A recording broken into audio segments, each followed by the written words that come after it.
come on in, have a seat, grab some coffee, grab some whatever time of day you are watching this video, because we have to talk about this justice interview with Little Black Book, Coop. Why I want to keep calling him Kojo. And I finished my last Ready to Love video at that reunion, and I didn't think I would be back. But I did tell people I will come back for some of these interviews because, as you know, I like these interviews. It really gives me a chance to get to know the cast a little bit better. And sometimes I learn something new and sometimes I don't. So I don't come back and do videos on all of them. And I definitely don't double dip. I don't do Crystal XO and Little Black Book because that's a little bit overkill for me.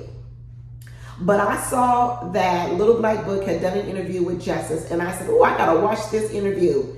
And then I looked at it and said, 3 hours. I said, oh no, I ain't gonna be able to listen to Justice for 3 hours. Are you kidding me? I'm gonna need a valium or something else to listen to him for 3 hours. But anyway, so I decided to journey on in, y'all, enter into the world. If you haven't seen the video, I'll leave the link down below. You can definitely click on it and watch it. Maybe you can watch it in parts like I did. But you know what? I actually enjoyed the video. Now, I ain't gonna lie, y'all. I did not finish the whole video. I went to an hour and a half. And I felt like after an hour and a half, I got all out of it, what I needed to get out of it. And to be honest with you, I came out understanding Justice a little bit more than before. And I changed my mind on a few things about Justice. Let me tell y'all what I changed my mind. First of all, I don't think Justice is fake. I really do believe he's real, and this is really, really who he is. Okay, let's just put that out there. Contrary to some other people on the show where I really do think they're fake. The other thing I think about Justice is he doesn't actually know what his flaws are, and so he doesn't try to hide them. So in that respect, you can say he's real, as opposed to some people like Sharice. I think Sharice is very aware of the things that are unattractive about her and her flaws. And instead of correcting her flaws, I think her solution has been to try to cover them up. And that's why you always see them come out here, you come out there, and she never really can just get rid of them. That's what I think about that. And the thing about Justice is I don't even think he knows how bad off he is. Justice actually needs some therapy, y'all. So that actually produced a little bit of empathy too for me, for him, that he actually needs some therapy. But I'm gonna tell you about this interview. It was actually a very interesting, and to be honest with you, I came out, there's a part of me that kind of feels sorry for Justice because I think a lot of the stuff going on with him comes from his childhood.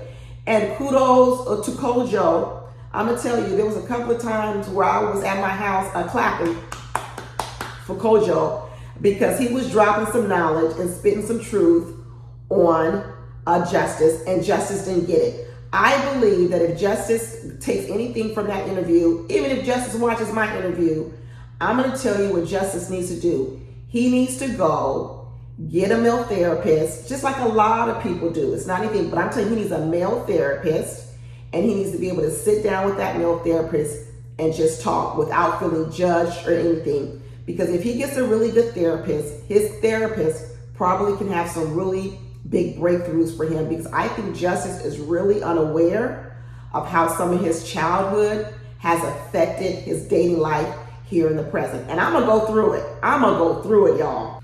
When I look at some of the things I really didn't like about Justice all season, I thought he was extremely combative. I was like, why? This man be coming in on 10. He reminds me of Zoe, but in a different way. Just already hyped. It's like all you did was pull up a seat with Justice, and he's already, he's raring to go. He's raring to go. And I never knew where that energy was coming from. He always talked about, if you throw it, I'm gonna give it. If you throw it, I'm gonna give it. It was just this combativeness where he was just ready to go. And then the other part I didn't like about him, when he was talking about, well, I'm not gonna date a woman. I'm not gonna take a woman out. I'm not gonna pursue a woman. He was really laying down all these boundaries, and that's what I realize they are now. He was laying down a bunch of boundaries over women. And when you meet a person, sometimes you wonder, wow, why have you put so many boundaries around me so fast? And I haven't even done anything, which is the same thing a lot of women do with people, with men, when they've been traumatized in the past. You meet them, and they already have these walls around them. And you say, gosh, I got to get over these walls, and these walls were built because of what another woman did to you.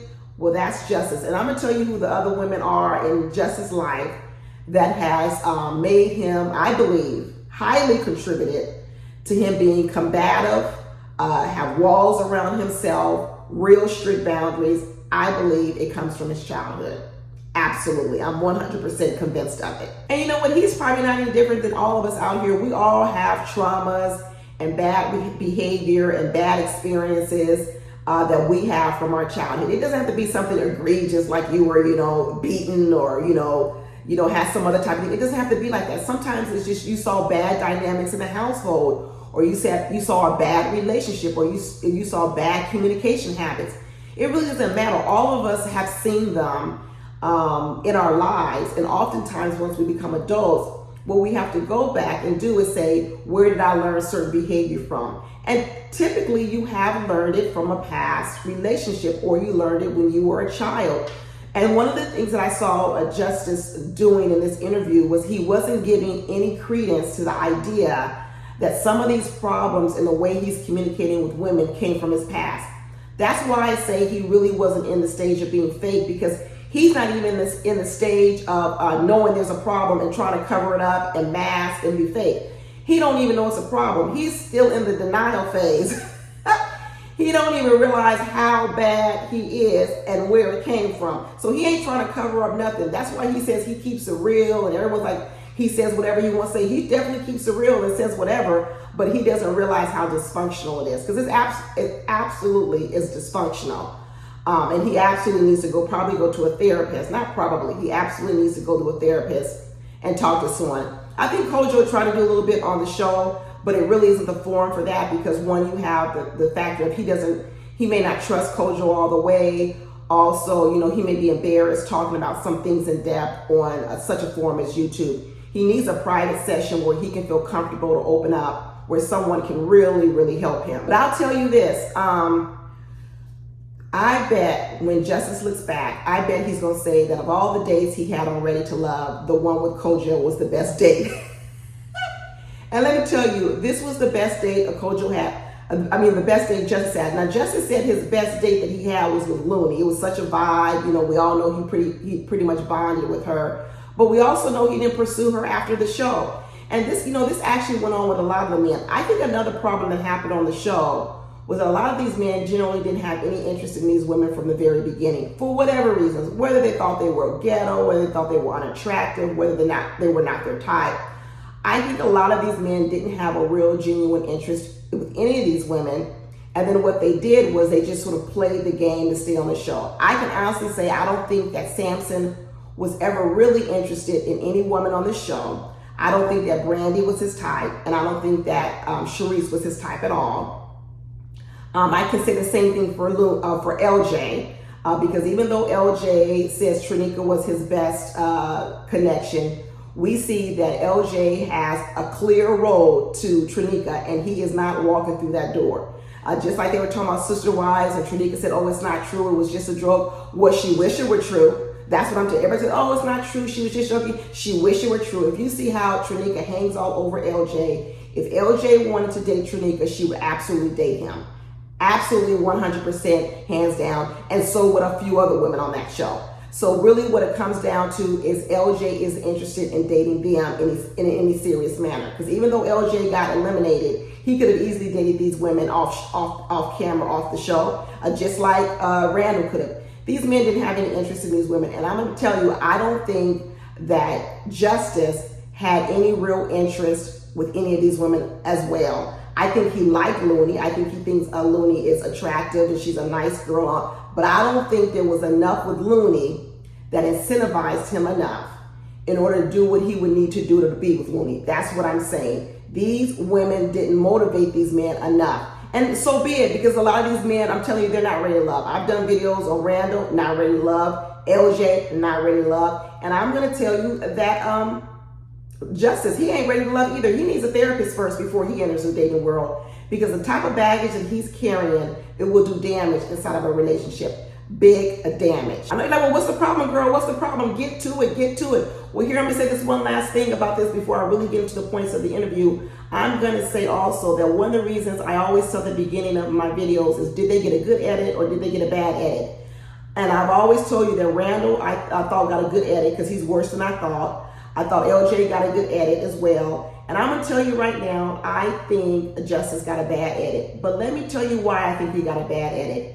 He got a bad edit because Justice needs a long runway. And when I say a long runway, he needs a runway like this 3-hour interview that Kojo gave him. And when you're on TV and all you get are 15 seconds, 10-second snippets, they're not going to do you well, because what happens is Justice is so discombobulated in his head and his thoughts and his thought pattern that he needs a long runway to get it out. So if you just take a 5 seconds or 10 seconds with what he says, he sounds really, really, really crazy. Now, he already said some crazy stuff, but it even sounds crazier when you take 10 or 15 minute bits of it. But that's not the producer's fault. They can't be letting Justice go on for 20, 30, 40, an hour long. So it's not his fault that he got a bad edit. It's just the way that he communicates. But in that respect, Justice is the type of person, he needs a long runway. And once I understood that, I started to understand some of the boundaries he started to set. So one of the boundaries that he said was, I don't date a woman unless I know you. What makes you so special for me to go out on a date and spend money and get to know you? Okay, that turned me off, and that turned a lot of women off. But let me tell you how I understand that statement now, based on who I know Justice is and probably what his history is. When you have a person who can't convey their thoughts in a decent amount of time, or in a concise manner, or in a reasonable amount of time, what happens is when you go on a date with someone for an hour or 2 hours, you come away sometimes not knowing any more about that person, or you come away turned off by that person.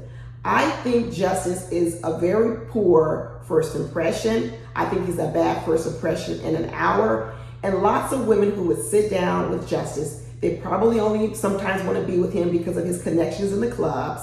They may want to be with him for his looks, for his height, for the way he carries himself with confidence.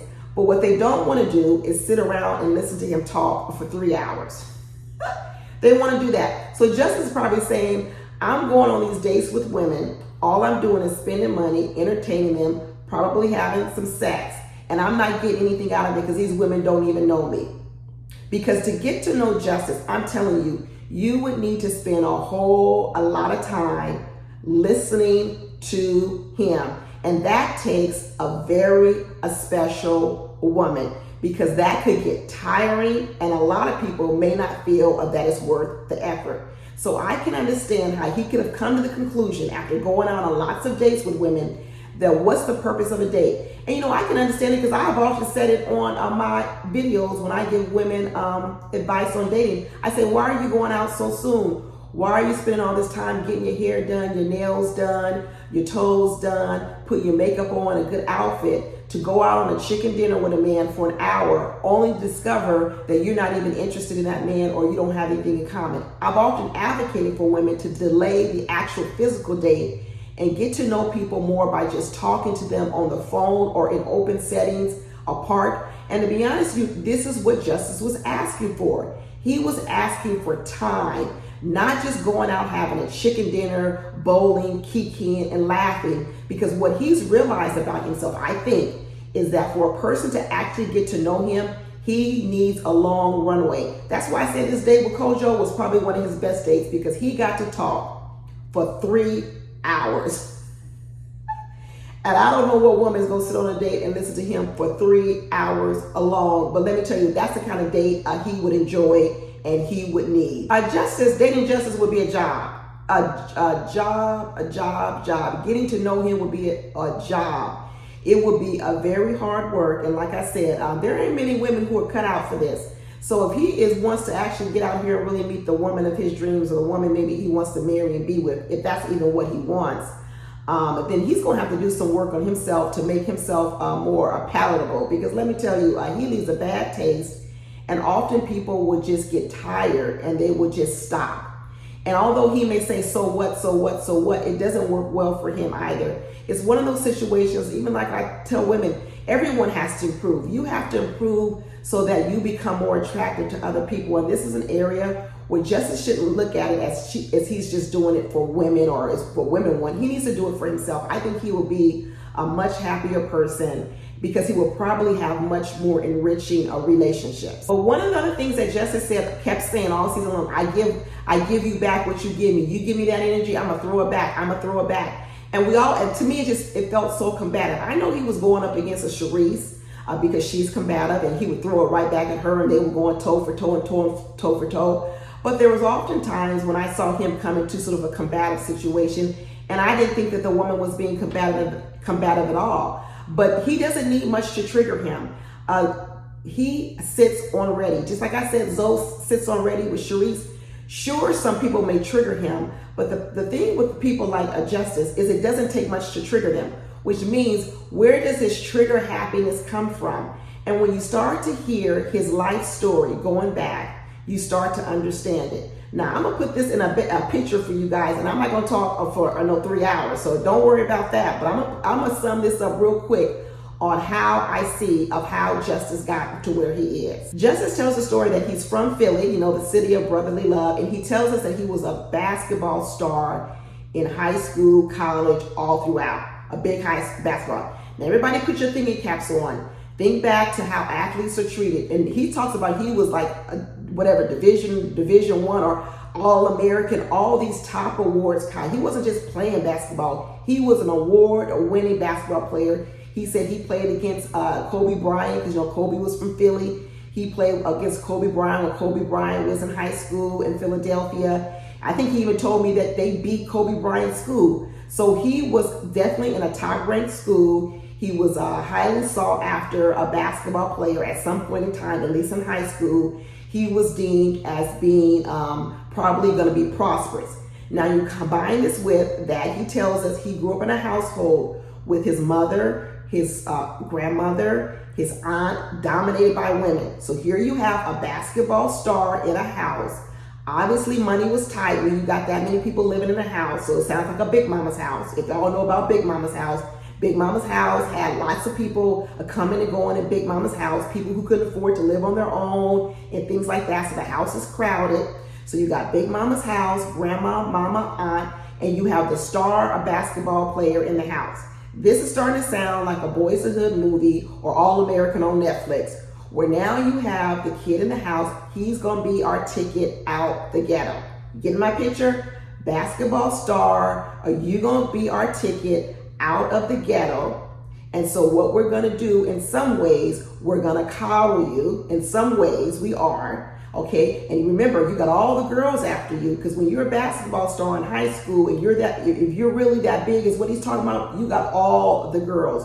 You do not have to chase women. Women come to you. You got to beat the women off. So this is Justice's childhood, and this is how he develops his personality and his persona. And then what happens is, after being with all these women, because that's what happens in Boys in the Hood and All-American, what ends up happening to that little young high school basketball player where all the girls are coming at him and throwing it at him? They get a girl pregnant at 15. At 15, he gets a girl pregnant, and he hasn't even gotten out of high school. So we all know that getting pregnant early, whether it's the woman or the man, okay, absolutely interferes and can slow you down in your trajectory of your career and cause additional obstacles. So he had a child when he was 15 years old, a son, and the son wasn't raised by the mother. The son ended up being raised by his Justice's mother and grandmother to do the work, because once he got older and graduated from high school, he went on to college. And so the son stayed home while he went off to college and lived the college life with all the girls again and being a star in college, a basketball as well. So let me tell you, Boys in the Hood, All-American, the same story. The baby's at home, being raised by the mother and the grandmother and the aunties in the house, the boy, and now he goes off and he is doing college in the college. Well, let me go back to this. When you're in high school and you're 15 years old and you just had a child, You think you're a man because you have a baby, but then you have women who are running the household. Women like the aunt, the grandmother, all these women he talked about running the household, dominating over a 15-year-old boy who thinks he's a man because he's actually raised a baby. He's also getting pressure on him to be the man because they look at him as the money ticket that's going to come in. And he told the story that those women, his mom and his grandmother, would shout down and argue down any man that came in the house, to the fact that his grandfather didn't live there no more. He said he had an uncle that lived there, but his uncle stayed in his room. So this tells me about a female-dominated household, which men are living in the household, being him and his uncle, but those men have no voice. And you have Justice in a household who is a man-child, a boy with a child who doesn't know how to take care of the child, so he has to listen to the mother, and he has no voice. I know he ain't got no control over what happens to that child. 15, he wasn't getting no decision making over no 15-year-old child. Oh no, a young baby, he's 15. That mother took over, that grandmother took over and dominated him in the household, and he probably felt unheard, and he lived in a combative household with a lot of dominating women. Are y'all getting the picture? Are y'all getting the picture? So eventually, because we know that he's not an NBA star now, we must know that the career went bust, and that's exactly what happened. What happened was he went to college. After college, I don't think he played professional basketball. I don't think he didn't play in the NBA. I think what he did was he played professional overseas. He talked about traveling around the world. So this is when you start to bring in where he starts to learn different things. He becomes more well-traveled because he does have some international experience, and that does teach you some things. He played in Israel for a while. He might have played somewhere else on another professional basketball team out of the country, but he specifically mentioned Israel.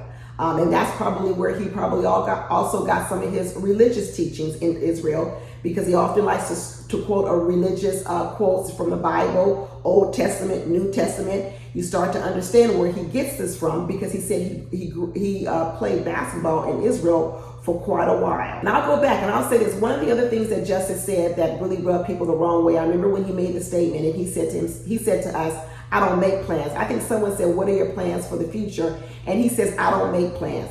And let me tell you, I actually understand this statement now. Do I agree with it? No, but I understand where it comes from. Because what you look at, Justice, is you have a person who probably has played basketball since he was a young boy, maybe 10, 11 years old. And his goal, his plan for 21 years was to get to the NBA. That was his plan. What happens when you have a plan from 10 or 11 years old? You get to 32, which is when he finally gave up on his goal, and you realize that the goal and plans you have for your life didn't come to fruition. I know it wasn't his plan to have a baby at 15, and later on he said he had another child when he was in college. He had a college sweetheart, and they were together in a relationship, and they had another child. But I'm quite sure Justice's plans were to become an NBA star, and his plans did not come to fruition. I don't think he planned on having a son at 15. Now, you know what? Kudos to him for not abandoning his son. Kudos for staying in his son's life. Kudos for him for raising his son, just like plenty of women do their whole life. But kudos to him and kudos to his family for stepping up and helping him. But I understand now how he got to the point where he says, I don't make plans anymore, because what I've come to realize is sometimes even your best plans don't come out, and God has different plans for you. You hear a lot of people say that after they plan their life so meticulously and it doesn't come to fruition, they start to say, tell God your plan and, watch him laugh at you. I forget what the saying is. And that's typically because of people who have seen plans that they've had for their life not pan out. Doesn't mean they're not having a good life, but it's not panning out the way they would like. So I could see how Justice could be here now at 42, 42, and say, you know what, for 21 years I had plans and they didn't work out the way I want to, so I stopped planning. I just live life a day by day, month by month, year by year, and take it as it comes. It sounds crazy, but after you've been on this long runway with him, after you listen to him maybe for 3 hours, you actually would get it. You actually would understand it. And you know what? It doesn't mean that it's right. No, I'm not going to say I think like that, but I can see how he got here. And so after, chasing a dream since he was 32 and he realizing, the NBA ain't coming knocking. Those were his words. He said, the NBA ain't coming knocking at 32. he said he's got to do something different, and he decided to go into promotion, because he said that while he was traveling with his teams, he was the party guy. He would be the one that set up all the entertainment for all the other players, the basketball players. He was the go-to guy. So he decided he was just going to do this for a living and create sort of this concierge experience for ball players, because he knew, hey, I understand ball players. I know what they like. I know what they want. And so when they come to Miami, which is a party town, I'm going to create unique concierge experiences for high-end, high clients like basketball players. And that's sort of how he got into this party promoting or promotion business. He decided to use what he was doing for free when he was playing basketball, and he turned it into a lucrative business. So kudos to that, kudos to him, and kudos to him for transitioning from a dream that didn't happen all the way to now, making a living and having a successful business. So you fast forward and we get here to this Ready to Love, and we see how he's showing up on these days and how he's combative. And I said, wow, what is going on? And then of course, I hear the story of the childhood, and I said, it all makes sense. Because what he often talks about, he was also talking about that he would go to women and say, whatever energy you're going to give me, I'm going to give it back to you. And he said, so if you give me combative, I'm going to give combative. And he kept using this word mirroring. I'm going to mirror the woman. And he kept using mirroring as if it was a good term. Like whatever you give, I'll give back. And I was like, that's not a good term. You shouldn't mirror bad behavior. And then finally, a kojo, came in and said, listen, you shouldn't mirror a bad behavior. When someone is amping it up, the worst thing you could do is mirror up that same amping. But somehow or another, he thought this was what he should do, and he thought it was okay. And this reminds me of probably what he experienced in his household. Because he also started talking about, sometimes you don't know why a woman is amped up. It could be that, she doesn't like her hair, or she doesn't like what she's wearing, or she had a bad day. And I was wondering, just like Kojo said, why do you care so much about why she's upset? Why does that even come into a factor of yours when you meet a person? Because if I meet a person on the street and they're amped up, right? What I'm going to deal with first is I'm going to need to de-escalate the situation. I may then later come back and try to figure out why you're amped up. But I'm not going to first start letting you be amped up because I'm trying to figure out why you're amped up. No, because if you're coming at me wild, my first thing to do is a safety and security and to bring the temperature down. I'm not trying to meet you where you are if you loud and crazy. But then it reminded me of what would a boy in a household full of dominating women, how would he be able to handle that situation? Because when you're in a household and you're the young one and you have dominating older women, when those women are amped, you cannot challenge those women. Absolutely not. You cannot challenge your mother, your grandmother, your auntie, any of your elders. So you actually become a voiceless. And what happens is they start to explain why they're amped up. And then you have to bow down to them being amped up because you can't challenge it. You can't correct them. So now you have him in this now new environment as an adult, dating women, dating a Charisse or talking to a Charisse who's amped up. And what he can do to a Charisse now is he could talk back to her. See, he couldn't do that as a child. He can now talk back to her and defend himself. And what he does is he's acting out now what he couldn't act out when he was a child in that house. And now what he can do is he can throw it back at Charisse. He can throw it back at the Kadenas of the world, and he can amp it up. When really what he should do probably is just walk away. But no, he's living out what he couldn't do when he was a child because he's used to these combative women. And so what he says now is, I'm not bowing down to combative women anymore. I'm going to challenge them and say, why do you get to scream and yell and act a fool and I don't? That's the mirroring. Why do you get to be at level 10 and I can't be at level 10? I'm an adult now. I can do what I want. And if you're going to go to 10, I'm going to go to 10. And sometimes it even looked like justice was taken up for women. He was like, black women always get this label of being an angry black woman. But sometimes I just think that as black men, we may not just know how to talk to them or handle them. What?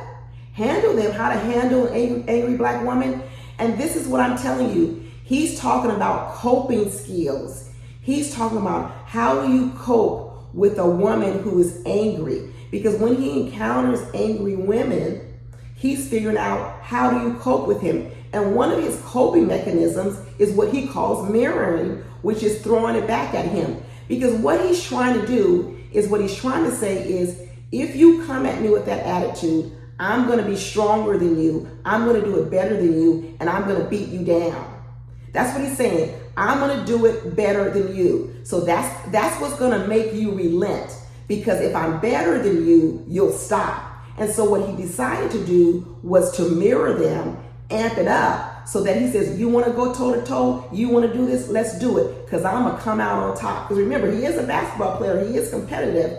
And he couldn't compete when he was young, but he can compete. He couldn't compete when he was young with his mom and his auntie and his grandma. But now that he's older, he can compete with you women in a yelling match. And he says, I'm going to beat you. I'm going to throw it back at you as much as you throw at me. I'm going to beat you down to the point that you relent and you stop. But it also makes him trigger happy, because the minute he senses anything, any little movement, any little change or inflection in your voice, any little flinch in your body, he gets on automatic alert. So sometimes he jumps on you when there was no ill will, even danger. It's like stranger danger, stranger. You never meet a person on high alert, like, dang, what you doing? Like a person coming back from war with PTSD, they going off because they think it's a bomb in the city, but all it is a car backfiring.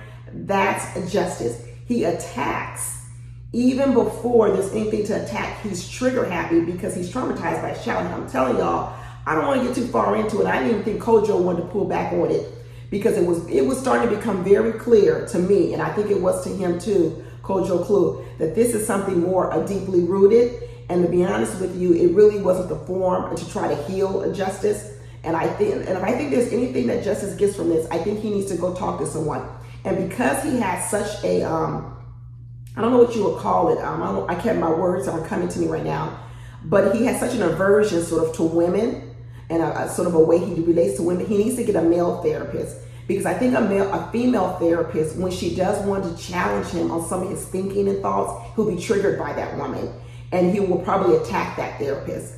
And so probably what he needs to do is go with a man who doesn't just automatically trigger him so fast, to help him work through some of these issues. And more than likely, he needs to get a black male therapist, because I think culturally, there may be some things that a black male therapist that could understand that maybe someone of a different race couldn't understand. But that's going to be my suggestion for Justice, to go get some therapy, male therapist, and probably African-American male therapists. But how did my mind change with him? One is, I don't think he's fake at all. I think he's very authentic. I think he's being real.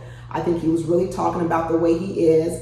I also understand the reason why he doesn't like to just go out and pay for dates, because when you're a person with a long runway and you have as many thoughts in your head, and your thoughts take a long time to come out in a way, you need long dates, you need long conversations on the phone. And I could see how he would want to avoid short little dates where all he's doing is spending money. And let me tell you, dates out here are expensive. They're $100, $150 a pop. So who wants to be going out on a date for 2 hours or 3 hours and you don't talk about anything? But let me tell you another thing, another tip. Women, if you watch Kojo's interview, the way he talked and listened to Justice is actually the way you get to know a person. It really is. So when women are trying to get to know men, to figure out what their red flags are, because Justice has a lot of red flags, you really don't need to be going out for no chicken dinner. You really need to have the kind of date Kojo had with Justice. It's really the kind of date you need to have. A date where you just sit and you talk and you ask really pertinent and deep questions to get to know the real insights. Don't be talking about what your favorite color is, what's your favorite food. Those are trivial questions. If you really want to get to know a person, you need to start talking about some of the things that Kojo talked about with Justice. That's when you will really start to understand a person. Just like they played that dating show game on with, what was it? Kadeem didn't even know that Swayze wanted a big family. She thought he wanted money. That told me that they don't talk about anything serious on their dates. That's what you can know about the quality of your dates. What do you know about the person? If all you know are real trivial things, then your dates are useless. You're spending a bunch of money. You're having a good time. You're laughing. You're kikiing. You're having dinner, dessert, or whatever else. You're having a good time in the bedroom, but you're not really learning the person. And what Justice has figured out in dating is he doesn't want those kind of dates anymore. He wants dates like the one he just had with Kojo. That's the kind of date he wants. So if y'all want to date Justice, you better watch that interview with Kojo, and they'll teach you how to date him. But make sure he go get some therapy first. Make sure he goes and get some therapy.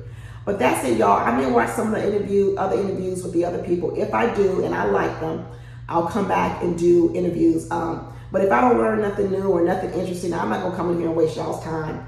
But that's it. Drop down in the comments. Let me know what you think. Did you watch the interview? Or if you didn't and you just listened to my little cliff notes here, what do you think about what I said? Okay, talk to you later. Bye.